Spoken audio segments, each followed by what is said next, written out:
the project starts from the university's perspective when Philippa Langley from the Richard III Society approaches us and says, would you like to help us with this excavation? So the university steps in and our archaeologists then pick up the leadership of the project, and we use old maps to gauge where on the Greyfriars site we think the lost church of the Greyfriars might be located. It's just not the easiest pitch in the world to look for a king under a car park, but I think they could see that our research was strong, and it was, we had the mitochondrial DNA sequence of Richard III.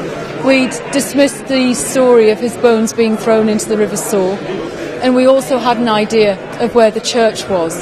And I think that's why it was important getting the University of Leicester on board to then come in and really start ratifying that research and really confirming what they thought as well. So we then start cutting these trenches, and on the very first day we find human remains. But of course you would expect to find human remains on the site of the friary.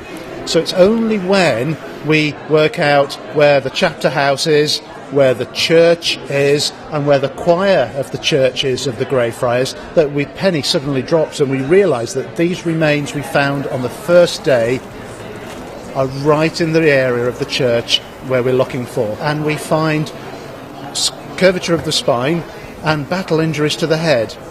So we then take the remains back to the University of Leicester, and my academic colleagues carry out all kinds of tests on them. The two key ones are the carbon-14 dating that tells us that this individual died in the late 15th century, which of course is the time of the Battle of Bosworth and Richard's death, and then the clincher that the DNA that we've extracted from the skeleton found at Greyfriars matches that of a known descendant from Richard III's sister, Anne of York. And that gives us the proof that we were looking for, that these remains are indeed those of King Richard III. Checking every site, and you can see it's matching. I went very quiet. I think it just starts to sort of sink in a little bit, and you think, oh my goodness, it's quite a profound thing to be doing. And then I confess I did a little dance around the lab, just because I was so excited. That was the most incredible result.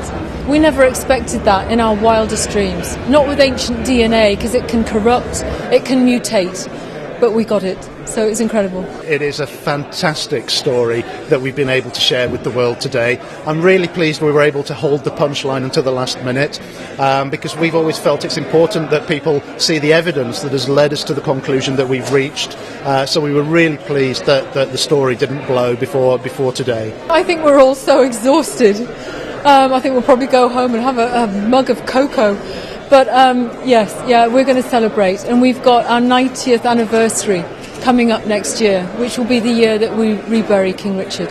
So I think there's going to be a lot of celebrating going on.